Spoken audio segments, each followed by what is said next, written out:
তাকের মধ্যে কোরআন তোলা আছে, জুজদানটা সুন্দরভাবে ঢেকে রেখে দিয়েছেন। আর সামনে আপনার ড্রেসিংয়ের সামনে, আপনার খাটের সামনে বৌমাটা রয়েছে। কি বলেন?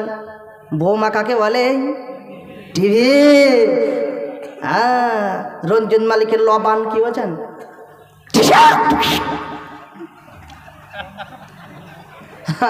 আল্লাহ তাআলা বলছেন ওটাকে সুন্দরভাবে ধুয়ে মুছে রেখে দিয়েছে, পরিষ্কার করে রেখে দিয়েছে। ও মুসলমানদের আমার, কোরআনটা এমন ভাবে পড়ে আছে, ময়লা হয়ে গেছে, জুজদানে মলিচা পড়ে গেছে, কোরআনে রুয়ে খাচ্ছে। কোরআনটাকে আজকে মা বোনেদের কোনো যত্ন নাই। মায়েরা আমার, বোনেরা আমার, আপনাদের জন্য সম্মানটা এসেছে নবীর তরফ থেকে। নবীজি বলেছেন, ও আমার পুরুষের দল, তোমরা মেয়েদেরকে কোনোদিন গালি দেবে না, গালি দেবে না। আমি নারীদের পিতা।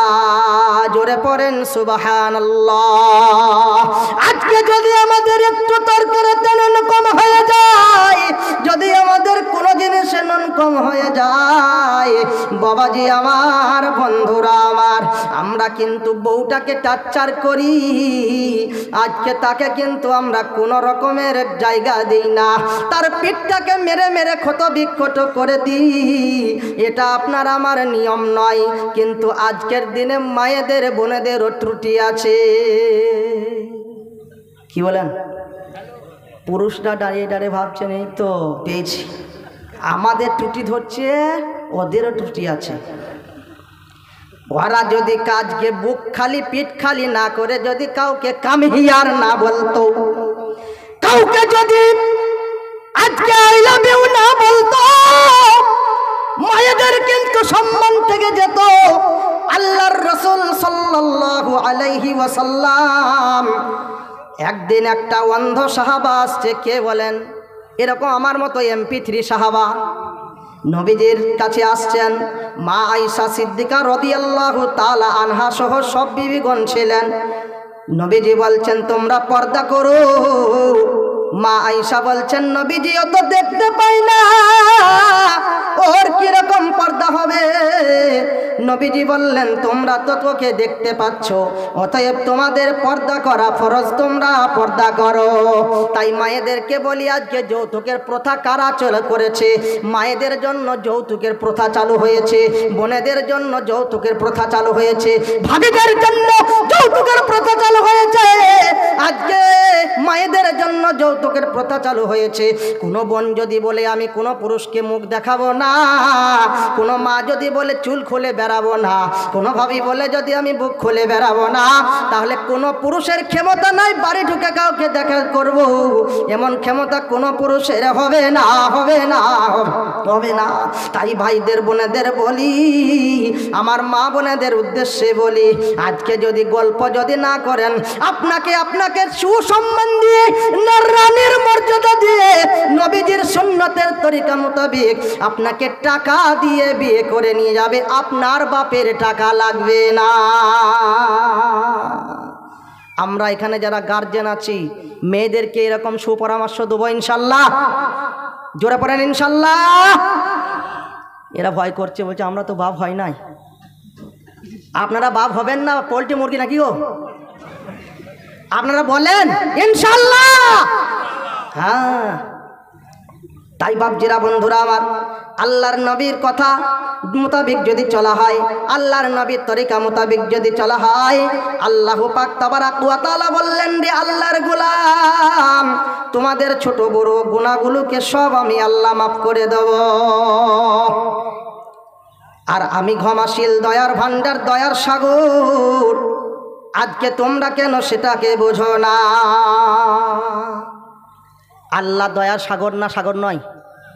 আল্লাহর কাছে কোনো কিছু কমে আছে? জোরে বলেন, সবাই বলেন।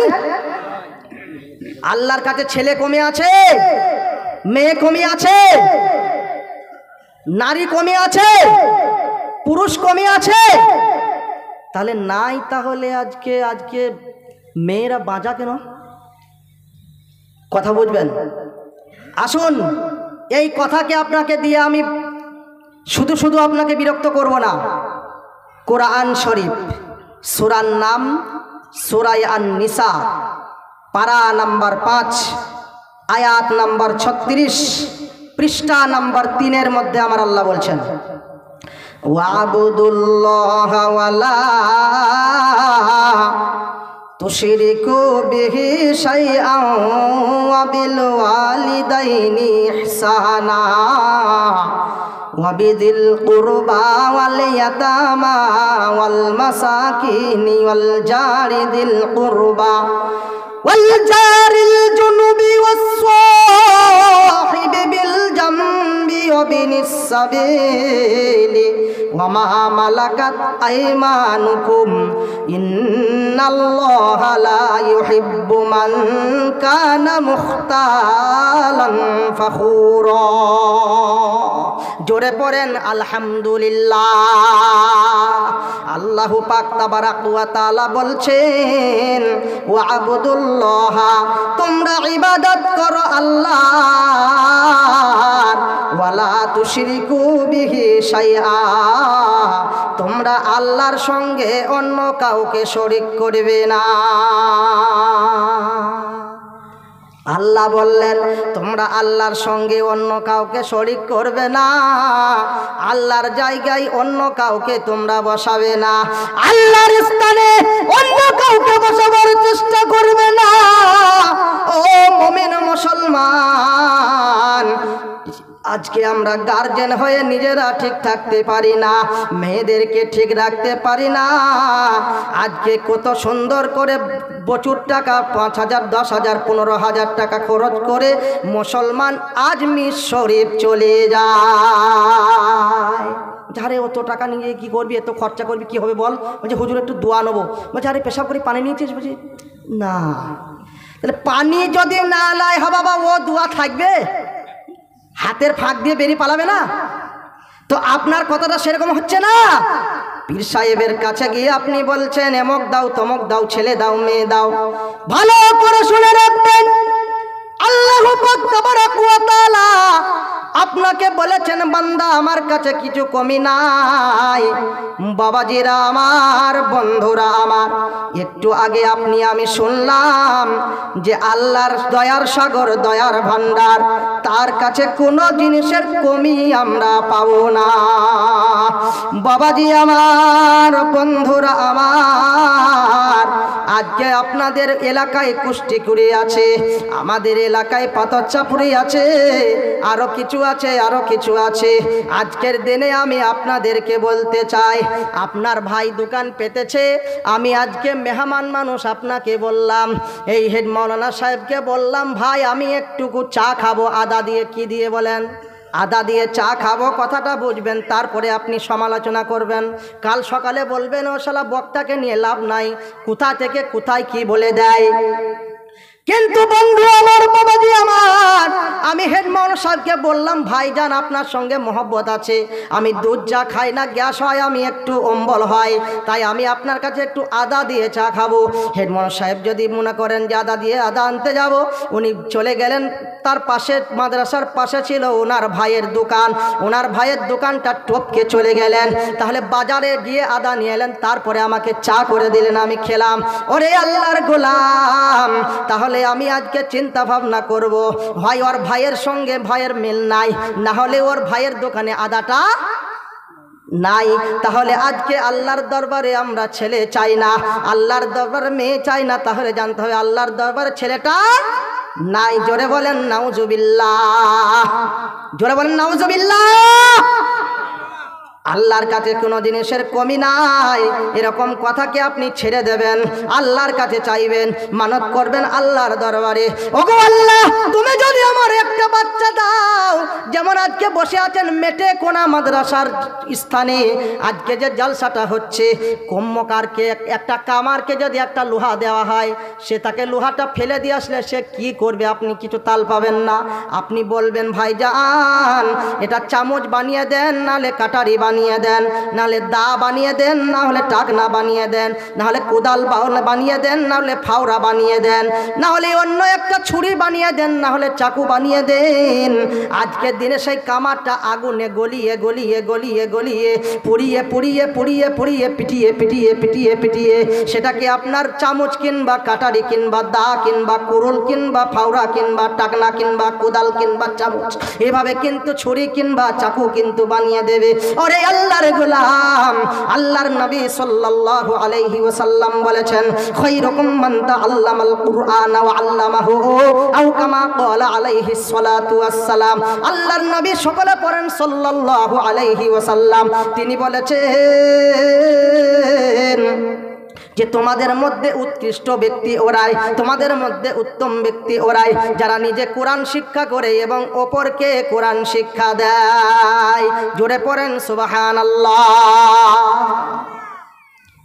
কোরআন শিক্ষা যারা করে এবং কোরআন শিক্ষা দেয়, আমরা সুবহানাল্লাহটা আসতে বললাম, দেখবেন স্বার্থপর মানুষ কত, দেখবেন। দেখেন, কোরআন ছুলে নেকি পাওয়া যায়, আঁকড়িয়ে ধরলে নেকি পাওয়া যায়, পাশে বসে শুনলে নেকি পাওয়া যায়, পড়লে নেকি পাওয়া যায়, কিন্তু সমান কিন্তু পাওয়া যায়। আর একটা কথা, যে কোরআন পড়েছে, আমি কোরআন পড়লাম তারপরে আপনার ছেলেকে শিখিয়ে দিলাম, আমার আব্বা কবরে নেকি পাবে। আপনার ছেলে অন্য কাউকে শিখিয়ে দেবে, আমার আব্বা নেকি পাবে, আপনার ছেলে নেকি পাবে। জোরে পড়েন সুবহানাল্লাহ। হলো না? স্বার্থ আছে যেখানে, আমরা আছি সেখানে। তাহলে বাবাজিরা আমার, আল্লাহ তাআলা বললেন তোমরা আল্লাহর সঙ্গে অন্য কাউকে শরীক করবে না। ওই সন্তানটার জন্য মানত করবে, ওগো আল্লাহ তুমি যদি আমাকে মেয়ে দাও আর ছেলে দাও, যাই বা দাও না কেন, আমি তোমার ঘরের জন্য খাদিম বানিয়ে দেব, আমি তোমার দিনের রাস্তায় দেব, কোরআনের জন্য দেব। দেখবেন আল্লাহ আপনার ছেলে দেন কি দেন না। ও আমার মা বোনেরা, আপনাদের পেটটা হচ্ছে একটা সুন্দর ফ্যাক্টরি। জোরে পড়েন আলহামদুলিল্লাহ। ওই ফ্যাক্টরির মধ্য থেকে কোরআনের হাফিজ তৈরি হয়, ওই ফ্যাক্টরির মধ্য থেকে মায়ের পেট থেকে মাওলানা তৈরি হয়, ওই মায়ের পেট থেকে আল্লাহর ওয়ালি তৈরি হয়। হযরতে আব্দুল কাদের জিলানী রহমাতুল্লাহ আলাইহি কার পেটে হয়েছিলেন? গাছ থেকে হয়েছিলেন না মায়ের পেট থেকে হয়েছিলেন? নিশ্চয় মায়ের পেট থেকে হয়েছিলেন। কিন্তু আজকের দিনে আমরা মুসলমান দরদি, আজকে আমরা এখনো পর্যন্ত বুঝতে পারলাম না। তারপরে মা বোনেরা তোমাদের কত সম্মান দেখো। আল্লাহ পাক তাবারাক ওয়া তাআলা বলছেন, ওয়ালা তুশরিকু বিহি শাইআন ওয়া বিল ওয়ালিদাইনি ইহসানা, তোমরা মাতা পিতার সঙ্গে সুন্দর ব্যবহার করবে। যাদের মা যাদের বাপ বেঁচে আছে তাদের সঙ্গে সুন্দর ব্যবহার করব ইনশাল্লাহ। একটা ঘটনা আপনাদেরকে শোনাই। আমার জেলাতেই, আমার বাড়ির পাশেই বৃদ্ধা মহিলা, তার বেটা খুবই রাগী, দর্জি মানুষ, দর্জি কাজ করে। কিন্তু সেই মানুষটা একদিন বাজার থেকে ঘুরে আসতে আস্তে আস্তে দেখা যাচ্ছে শাশুড়ি বয়ে ঝগড়া লেগেছে। এখনকার যা জামানা, শাশুড়ি বয়ে ঝামেলা লেগে গেছে। তারপরে কিন্তু বেটা এসে বলছে কি হলো, মাকে জিজ্ঞাসা না করে বউকে জিজ্ঞাসা করছে কি হলো। ওই মেয়েটা বলেছে তোমার মা একটু ভাত রান্না করতে দেরি হয়েছে, তাই আমাকে এত বড় জ্বালাতন করেছে, মিথ্যা করে বলল মেরেছে। ওই ফুটান্ত ভাত বাবাজিরা, ভাত ফুটছে টকবক টকবক করে। কার এমন শক্তি আছে রে আল্লাহর গোলাম, যে ভাতটাকে ফুটন্ত ভাত মুখে করে ধরে রাখতে পারে? ওরে আল্লাহর গোলাম, সেই ফুটন্ত ভাত কাপড়ে করে তুলে এনে মায়ের মুখের মধ্যে দিয়েছে, টিপে ধরেছে, টিপে ধরেছে। আর মহাজননী আল্লাহর কাছে বদদুয়া করে দিয়েছে, ওগো আল্লাহ তুমি বিচারক, ন্যায় নিষ্ঠবান বিচারক তুমি, তুমি এই ছেলের বিচার তুমি নিজ হাতে করে দিও। ছেলেটা আজ পর্যন্ত যে হাতে ভাত দিয়ে